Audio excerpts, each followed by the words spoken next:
Terima kasih Anda masih menyaksikan Kompas Siang, Saudara. 3 pasangan Capres-Cawapres hadir dalam deklarasi kampanye pemilu damai 2024. KPU dan Bawaslu menggelar deklarasi pemilu damai yang jadi tanda dimulainya masa kampanye 28 November hari ini hingga 10 Februari 2024 nanti. Presiden nomor urut 1, kami mohon untuk bisa... Komisi Pemilihan Umum, KPU dan Badan Pengawas Pemilu Bawaslu menggelar deklarasi pemilu damai 2024. 3 pasangan Capres dan Cawapres, yakni pasangan nomor urut 1 Anies Baswedan Muhaimin Iskandar, pasangan nomor urut 2 Prabowo Subianto Gibran Rakabuming Raka, dan pasangan nomor urut 3 Ganjar Pranowo Mahfud MD resmi menandatangani deklarasi kampanye damai, tertib dan taat hukum. Ketua KPU Hashim Asyari membacakan naskah deklarasi damai yang terdiri 3 poin, yaitu mewujudkan pemilu yang luber, aman, bebas, hoaks, dan politisasi SARA, serta sesuai aturan. KPU berharap para peserta pemilu mengedepankan integritas dan kejujuran dalam berkampanye. Beliau semua ini adalah aktif di pemerintahan. Dengan demikian, sindir-menyindir juga saya kira juga pasti akan sedikit berkurang. Karena sama-sama tahu titik lemah dan titik kuat masing-masing. Dan yang paling penting kami meyakini para pasangan calon presiden, wakil presiden niatnya hanya satu. Untuk menjaga kedamaian Ibu Pertiwi dan untuk membangun negeri tercinta Indonesia Raya ini. Sementara Ketua Bawaslu menyebut deklarasi ini bertujuan agar pemilu berjalan netral dan damai serta mengikuti semua aturan yang berlaku. Tak hanya calon presiden dan calon wakil presiden, tanda tangan komitmen juga dilakukan oleh perwakilan 18 partai politik peserta pemilu 2024. Saya mewakili Bawaslu beserta seluruh jajaran hingga pengawas pemilu tingkat kelurahan dan desa mengajak kepada seluruh peserta pemilu, calon anggota DPR dan DPRD dan tim kampanye untuk bersama-sama menjaga komitmen untuk melaksanakan kampanye sesuai dengan ketentuan peraturan perundang-undangan, menjauhi tindak politik uang, tidak melakukan politisasi SARA, tidak menyebarkan hoaks dan ujaran kebencian demi mewujudkan pemilu yang aman, damai, dan demokratis. Usai deklarasi, calon presiden nomor urut 1 Anies Baswedan mengajak semua pihak memulihkan kepercayaan masyarakat kepada penyelenggara pemilu.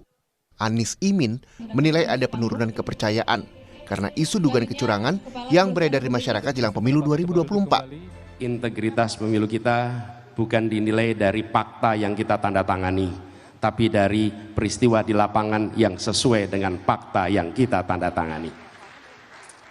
Konsistensi di tempat paling ujung itu yang paling penting. Yang berikutnya mari kita sama-sama jaga. Karena baru pada pemilu kali ini, menjelang Pilpres kali ini, keramaian tentang kecurangan itu ramai sekali di masyarakat. Saya rasa Bawaslu menyaksikan. Di pemilu-pemilu sebelumnya, tidak banyak kita mendengar orang membicarakan tentang netralitas, membicarakan tentang ketidakjujuran. Tapi pemilu kali ini kita merasakan di masyarakat muncul pertanyaan itu. Apa artinya? Ada penurunan kepercayaan. Saya berharap yang berada di ruang ini, mari kita bersama-sama kembalikan kepercayaan rakyat kepada institusi penyelenggara pemilu. Pasangan nomor urut 2 Prabowo Subianto Gibran Rakabuming Raka yakini KPU dan Bawaslu bisa menyelenggarakan pemilu yang jujur dan adil serta tanpa adanya kecurangan. Prabowo menegaskan demokrasi lewat pemilu adalah satu-satunya sistem yang menjamin keberlangsungan negara modern. Kami ingin menyampaikan keyakinan kami bahwa Bawaslu dan seluruh penyelenggara pemilu akan melaksanakan tanggung jawabnya dengan sebaik-baiknya, menyelenggarakan pemilu yang bersih, jujur, adil, tanpa kecurangan apapun. Saudara-saudara sekalian, demokrasi adalah satu-satunya sistem politik yang terbaik yang akan menjamin kelangsungan hidup negara yang modern. Sementara pasangan Capres-Cawapres nomor urut 3, Ganjar Pranowo Mahfud MD menyatakan seluruh peserta dan penyelenggara pemilu berkomitmen menyelenggarakan pemilu yang jujur dan adil. Ganjar juga mengingatkan semua pihak saling kondusif menjelang kampanye Pilpres 2024. Apa yang tadi kita torehkan dalam tanda tangan komitmen adalah sebuah ungkapan dan keseriusan dari pikiran, hati, dan tindakan kita. Kami sangat percaya seluruh penyelenggara pemilu dan aparatur akan melaksanakan ini dengan sungguh-sungguh. Maka kami menyampaikan penghormatan dan terima kasih atas komitmen yang dibangun. Tugas kita hari ini adalah melaksanakan komitmen dan kata-kata yang sudah kita tanda tangani. Selasa, 28 November jadi hari pertama kampanye yang akan berlangsung selama 75 hari hingga 10 Februari mendatang. Paslon nomor urut 1 dan 2 kompak memilih Jakarta sebagai lokasi awal kampanye. Di sisi lain, pasangan nomor urut 3, Ganjar Mahfud berkampanye di 2 lokasi berbeda. Ganjar di Papua, sementara Mahfud Sabang Aceh. Tim Liputan, Kompas TV. Saudara, kita bahas mengenai kampanye pertama Capres-Cawapres bersama pengamat politik dari UIN Syarif Hidayatullah, Adi Prayitno. Selamat siang Mas Adi. Mas Adi, apa yang bisa diaplikasikan dari slogan kampanye damai yang digagas oleh KPU dan Bawaslu di hari pertama kampanye ini, Mas Adi? Ya, saya kira memang ini adalah satu slogan yang saya kira untuk membuat bagaimana suasana politik menuju 2024 itu adem, tentram, damai, tanpa ada gesekan-gesekan yang cukup berarti ya. Jadi dalam konteks inilah kemudian penyelenggara pemilu, dalam hal ini KPU dan Bawaslu, mengajak kepada semua lapisan masyarakat, terutama bagi kontestan, tim sukses dan tim pemenangan, memaknai persaingan politik itu biasa-biasa saja. Karena kalau mau jujur sebenarnya yang bertanding ini adalah mereka yang saling kenal, satu sama yang lainnya memiliki portofolio politik yang dari dulu sampai sekarang memang saling beririsan satu sama yang lain. Nah, yang kedua sebenarnya dalam politik kita itu kan sebenarnya hanya ramai jelang pencoblosan, hanya ramai dan bahkan panas saat kampanye, tapi setelah itu ada kecenderungan setelah pemilu usai, kelompok-kelompok yang selama ini bersaing, partai-partai yang selama ini saling bersitegang, satu sama yang lain itu saling berangkulan, saling berkompromi, dan satu sama yang lainnya saling berkoalisi. Jadi dalam konteks itulah sebenarnya pemilu damai, pemilu berintegritas, tanpa ada kecurangan sebagai imbauan bahwa politik kita ini adalah politik yang sebenarnya didasarkan atas nilai-nilai keadaban demokrasi. Tapi Mbak, kita tidak bisa menutup mata bahwa potensi kecurangan menuju 2024 ini kan cukup transparan dan cukup nyata di depan mata. Laporan sejumlah tim sukses, tim relawan dari paslon tertentu misalnya, ketika ada indikasi aparatus pemerintah yang misalnya tidak netral, cenderung miring misalnya untuk bekerja untuk salah satu kelompok, itu kan menjadi indikasi bahwa pemilu damai, pemilu yang jujur dan adil sebenarnya menjadi tontonan ataupun menjadi tantangan yang cukup luar biasa di kemudian hari ya, terutama nanti di 14 Februari, hari di mana seluruh rakyat Indonesia akan datang ke TPS mencoblos kira-kira siapa sosok yang menurut mereka cukup layak untuk menjadi presiden di Republik Indonesia. Saya kira di situ konteksnya. Oke, nah kalau kita bicara soal kampanye damai, kita bicara soal proses berdemokrasi yang penuh integritas, seberapa optimis menurut Anda dengan kondisi saat ini, Mas Adi? Saya termasuk yang optimis, tapi optimisnya belum mentok 100% Mbak ya, karena memang ada praktek-praktek politik demokrasi elektoral kita ini yang masih diciderai oleh keputusan-keputusan politik yang dalam banyak hal sampai saat ini masih menyisakan begitu banyak catatan-catatan kritis. Misalnya soal netralitas aparatus pemerintah yang belakangan ini paling banyak disinggung ya, kan cukup transparan dan nyata di depan mata, tapi tidak bisa diungkap sebagai bagian dari pelanggaran pemilu. Oleh karena itu bagi saya yang paling penting adalah bagaimana kita menciptakan pemilu yang berkualitas. Tentu saja siapapun yang punya akses terhadap kekuasaan, jangan menggunakan aparatus-aparatus pemerintah untuk memenangkan pertarungan politik. Tentu yang kita harapkan di 2024 itu adalah presiden dan wakil presiden yang terpilih, bukan mereka yang disambut dengan olok-olok, bukan mereka yang disambut dengan cibiran, bukan mereka yang disambut oleh bulian-bulian dan kritikan yang saya kira ini akan menjadi noda dalam pesta demokrasi kita. Yang kita inginkan nanti di Pilpres 2024 adalah presiden dan wakil presiden yang dipilih melalui proses demokratis, melalui proses yang transparan, jujur, dan tentu menjunjung tinggi keadaban demokrasi. Sehingga rakyat Indonesia, siapapun yang kalah dan siapapun yang menang, ini akan menyambut dengan riang gembira siapapun nantinya presiden dan wakil presiden yang terpilih dalam konteks politik 5 tahunan ini. Saya kira di situ konteksnya, Mbak, yang paling penting.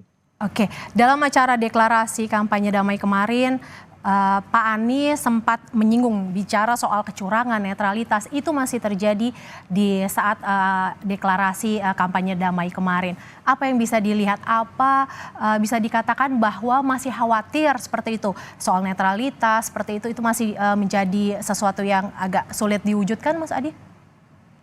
Saya kira wajar kalau kubu seperti Anies Baswedan, bahkan jauh-jauh hari sebelumnya kubunya Pak Prabowo Subianto sering bicara tentang potensi kecurangan di pemilu ya, karena memang dari setiap pemilu ke pemilu yang lain indikasi-indikasi kecurangan itu nyata di depan mata dan tidak bisa dibantah ya.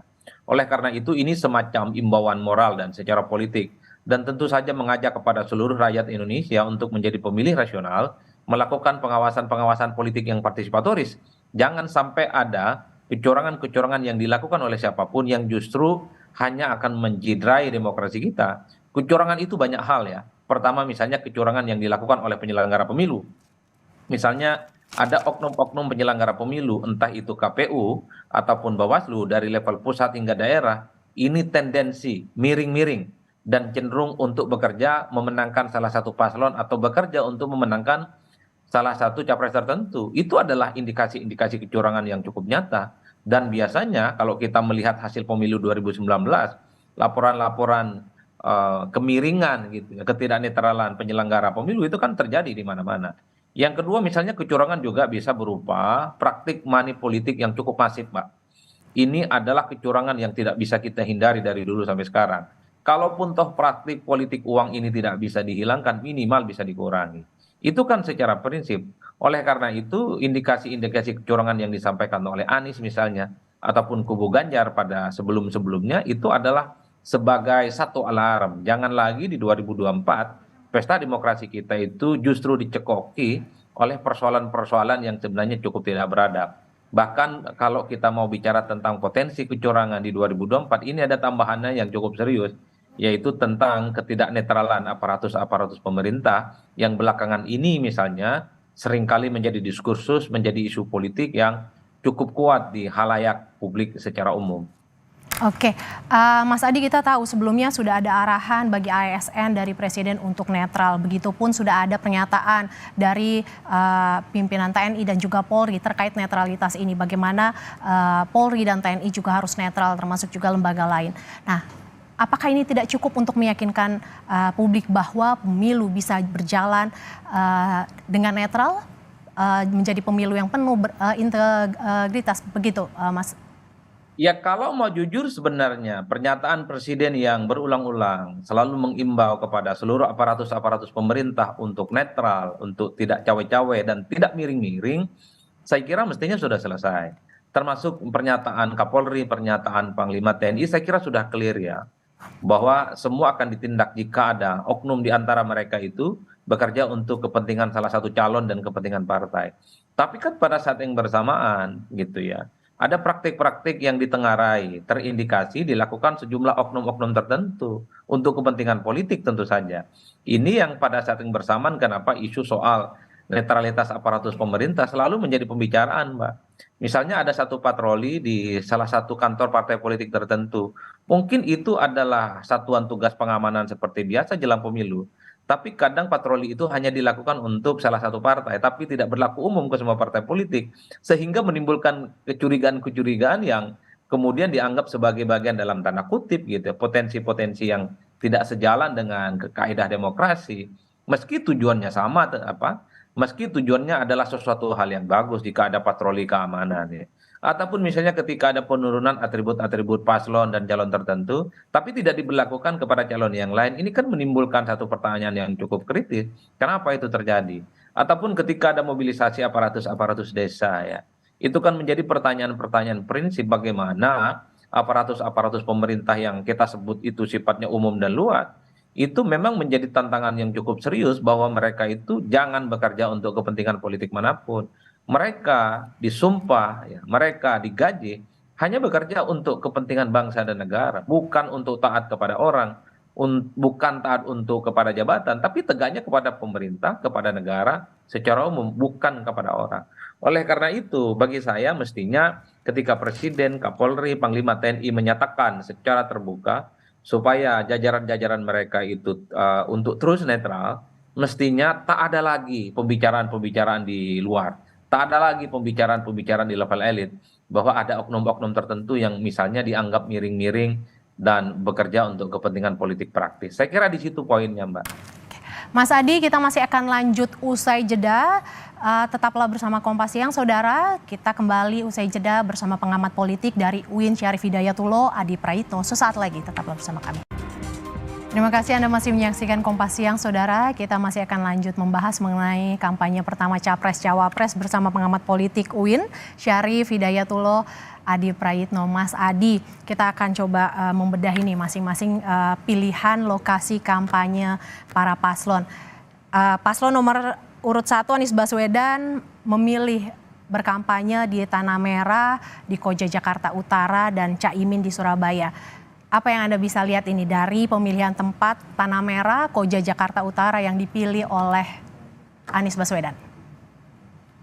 Ya, saya kira persisnya hanya mereka dan Tuhan yang tahu ya, kenapa misalnya masing-masing calon ini memulai dari satu tempat yang berbeda dengan yang lain. Tapi kalau saya membaca secara umum, ini starting point bagi mereka untuk menegaskan bahwa kampanye mereka itu dimulai dari batas ataupun basis politik yang selama ini memang menjadi kekuatan politik mereka. Harus diakui, Anies Baswedan itu kekuatan politiknya salah satunya adalah di Jakarta. Mengingat posisinya sebagai gubernur DKI Jakarta memang mendapatkan expose dan tingkat dukungan politik di atas rata-rata. Jadi wajar kalau kemudian Anies memulai kampanye politiknya itu di Jakarta ya. Sementara Muhaimin Iskandar kita tahu memulai kampanyenya di Jawa Timur.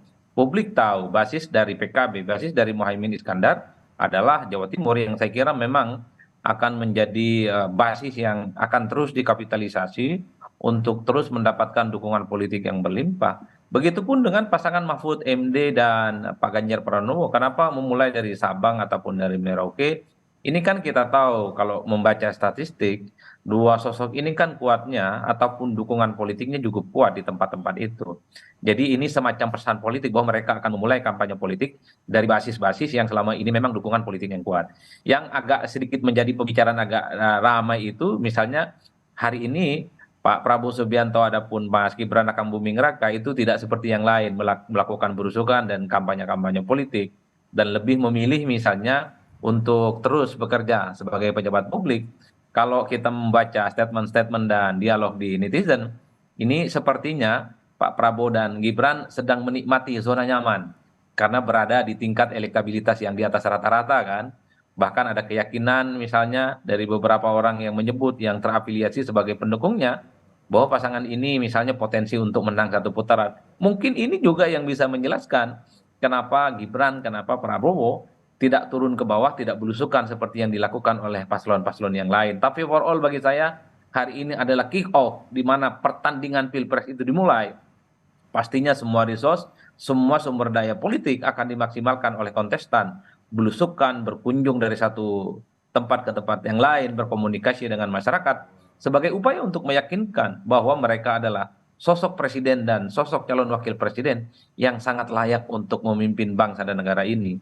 Kalau saya membaca angka-angka statistik hasil survei, memang salah satu variabel penting kenapa pemilih menentukan pilihan politiknya, karena sang calon presiden dan sang calon wakil presiden adalah mereka yang rajin turun ke bawah, menyapa mereka, berdialog dengan mereka, sehingga menurut mereka pemimpin yang merakyat dan dekat seperti inilah yang kemudian akan dijadikan sebagai acuan untuk memantapkan pilihan politiknya nanti di tanggal 14 Februari di 2024. Jadi wajar kalau kemudian belusukan itu dilakukan, Mbak.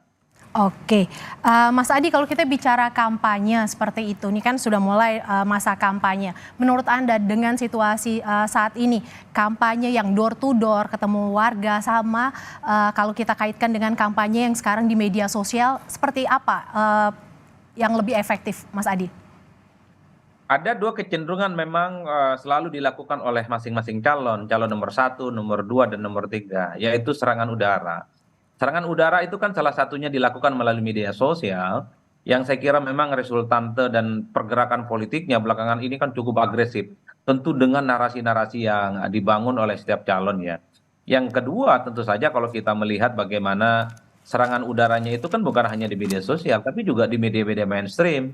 Ada yang berkampanye mulai di TV, di koran, gitu, ya, media online dan seterusnya dan seterusnya.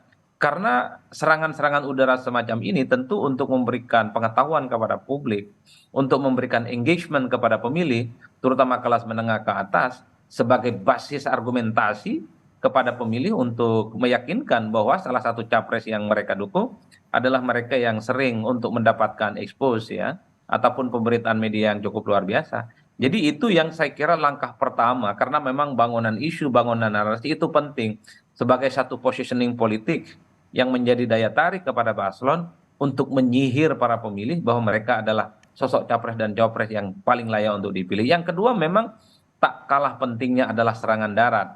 Seperti yang disampaikan tadi, door to door campaign, istilah lainnya itu direct selling, di mana sang calon, tim sukses dan tim pemenangan itu juga turun kepada masyarakat, mereka berkenalan, mereka berdialog secara langsung, menyelami kehidupan masyarakat yang selama ini diderita, soal misalnya harga-harga yang tidak terjangkau, misalnya daya beli yang semakin melemah dan seterusnya. Ini adalah model kampanye yang paling banyak disukai oleh masyarakat, Mbak, karena bagi mereka pemimpin adalah mereka yang tidak berjarak. Menurut pemilih, pemimpin itu adalah mereka yang bukan hanya bicara di Menara Gading, tapi kakinya tidak nyentuh ke tanah. Oleh karena itu, belusukan seperti door to door dan direct selling oleh calon-calon tertentu itu sebagai upaya untuk mendapatkan dukungan yang cukup berlimpah. Tadi saya menyebutkan misalnya Pak Prabowo dan Mas Gibran itu tidak melakukan kampanye belusukan seperti yang dilakukan oleh paslon yang lain. Tapi kalau kita melihat pembicaraan di media, expose yang kemudian sampai kepada para pemirsa misalnya, kita tahu bahwa tim pemenangan daerah mereka juga bekerja ternyata. Mereka mengadakan panggung, mereka mengadakan sosialisasi, menyebarkan visi misi dari pasangan Prabowo Subianto dan Mas Gibran Rakabuming Raka. Oleh karena itu, karena ini adalah kick off hari pertama kampanye itu dimulai, saya hakul yakin semua resource, semua potensi pastinya akan dimaksimalkan untuk meningkatkan tingkat keterpilihan mereka. Tim sukses mereka gerakkan, relawan mereka gerakkan, tim kampanye daerah pastinya mereka akan kapitalisasi, turun kepada masyarakat, mengajak kepada pemilih supaya jagoan mereka masing-masing yang sangat pantas dan layak untuk jadi pemimpin di 2024. Mas Adi, saya tertarik tadi soal serangan udara. Kalau kita bicara soal kampanye damai kan itu idealnya, itu harapannya seperti itu. Tetapi kalau kita bicara soal kampanye di udara ini, biasanya ada tantangan ini terkait dengan adanya ujaran kebencian atau hoax. Bagaimana Anda melihat ujaran kebencian dan hoax dalam situasi saat ini, Mas? Kalau saya membaca soal hate speech ya, atau ujaran kebencian, bahkan hoax, ketika bicara tentang kepentingan 2024 ini tidak semasif 2019 yang lalu. Kalau 2019 itu kan bicaranya tentang cebong dan kampret. Mereka bicara tentang kafir, bicara tentang partai malaikat, ada partai setan. Bahkan ada isu-isu identitas yang memang menjurus pada isu-isu yang cukup sensitif. Terutama berbasiskan politik identitas agama ya. Jadi itu yang kemudian menyuburkan begitu banyak ujaran-ujaran kebencian yang terjadi beberapa waktu silam terkait dengan pemilu kita. Rasa-rasanya di pemilu 2024 ini hanya sebatas ledekan-ledekan yang menurut saya masih standar, Mbak. Tidak menjurus pada hoax dan tidak menjurus pada ujaran kebencian. Paling hanya statement-statement yang bersifat sarkastis gitu ya. Untuk dalam tanda kutip mendowngrade salah satu kandidat tertentu. Jadi istilah-istilah gemoy, ya lebih suka joget-joget, cuman modal belusukan, cuman modal retorika, itu adalah satu statement-statement yang seringkali kita dengarkan dari berbagai kalangan sebagai bentuk sindiran halus sebenarnya kepada masing-masing salah satu kandidat yang misalnya dinilai terindikasi memiliki satu positioning dalam tanda kutip kurang bagus. Misalnya Pak Anies itu dari dulu disebut sebagai sosok yang lebih pintar bicara gitu, lebih banyak ngomong-ngomongnya ketimbang memiliki rekam jejak yang bagus. Itu kan selalu diulang. Ataupun Pak Ganjar misalnya dikritik hanya modal belusukan ke bawah misalnya. Itu kan sering disampaikan kepada publik ya, terutama bagi kontestan-kontestan lain bahwa Pak Ganjar ini hanya bisa berlari, tapi belum mampu misalnya memberikan gagasan dan narasi-narasi besar seperti calon yang lain. Itu kan sesuatu yang sifatnya negatif secara tidak langsung.